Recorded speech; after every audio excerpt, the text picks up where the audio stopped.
পৃথিবীর মধ্যে আল্লাহ পাক রব্বুল আলামিন যত নবী পাঠিয়েছেন, যত রসুল পাঠিয়েছেন, প্রত্যেককে তিনটি জিনিস দিয়ে পৃথিবীর মাঝে প্রেরণ করেছেন।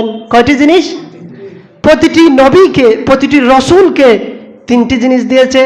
তার মধ্যে একটি হলো ওহী। একটি কি? ওহী। 2 নম্বর হলো মুআজ্জাজা। 2 নম্বর হলো কি? মুআজ্জাজা। আল্লাহ রসুল সাল্লাল্লাহু আলাইহি ওয়াসাল্লামের জীবনে সর্বমোট 3000-এর উপরে মুআজ্জাজা প্রকাশিত হয়েছে। বড় করে বলি সুবহানাল্লাহ। যেভাবে হযরতে মূসা আলাইহিস সালাতু ওয়াসসালামের মুআজ্জাজা ছিল, লাঠি ধরলে সাপ হয়ে যেত। হযরতে দাউদ আলাইহিস সালাতু ওয়াসসালামের মুআজ্জাজা ছিল, লোহাকে যখন হাতের মধ্যে নিয়ে চাপ দিতেন তরল হয়ে যেত। হযরতে ঈসা আলাইহিস সালাতু ওয়াসসালামের মুআজ্জাজা ছিল, কুষ্ঠ রোগের মধ্যে হাত বুলিয়ে দিলে ওই কুষ্ঠ রোগী ভালো হয়ে যেত। বড় করে বলি সুবহানাল্লাহ।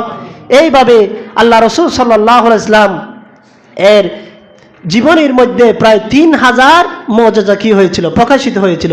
তার মধ্যে সর্বশ্রেষ্ঠ মুআজ্জাজা হলো মেরাজ। বড় করে বলি সুবহানাল্লাহ।